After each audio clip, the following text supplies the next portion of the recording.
This is Dr. James, and we're going to talk about a term that most of you probably haven't ever heard, and hopefully you don't hear. It's called laryngomalacia. It's actually something that happens that you see fairly quickly after a baby's born.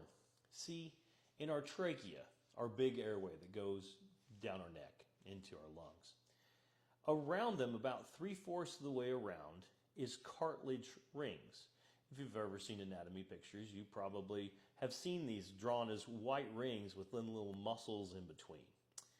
And in laryngomalacia, this cartilage ring is not as thick or as stiff as it should be.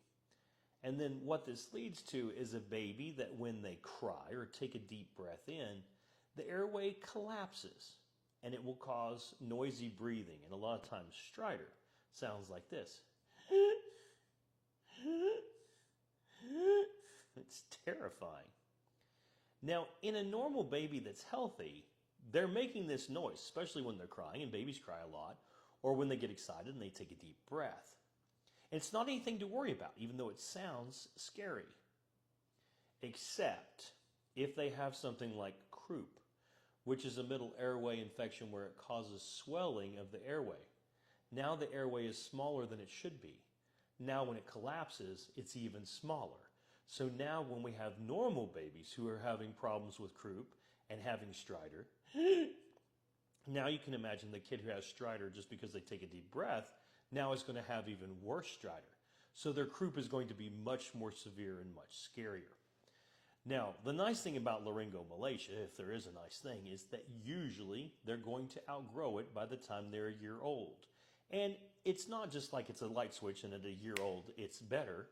It's as they go along, that cartilage is going to get stiffer and thicker, and it's become less and less of a problem as we go along. So most of the time, they're going to, by the time they're a year old, be completely fine with no remnants of laryngomalacia. But during that process of that first year while you're scared, or when the babies get sick, you may have problems. A lot of times, your doctor will send you to either an ear, nose, and throat doctor or a pulmonologist to confirm the diagnosis. Now, why would they do this? To make sure that there's not any sort of obstruction there that might make that sound too, like a problem with vocal cords or some just airway obstruction where we might have a narrowing that's there all the time.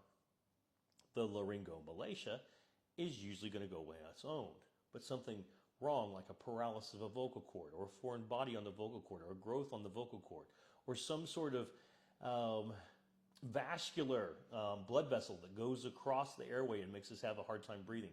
Things like that won't go away and sometimes have to be surgically corrected.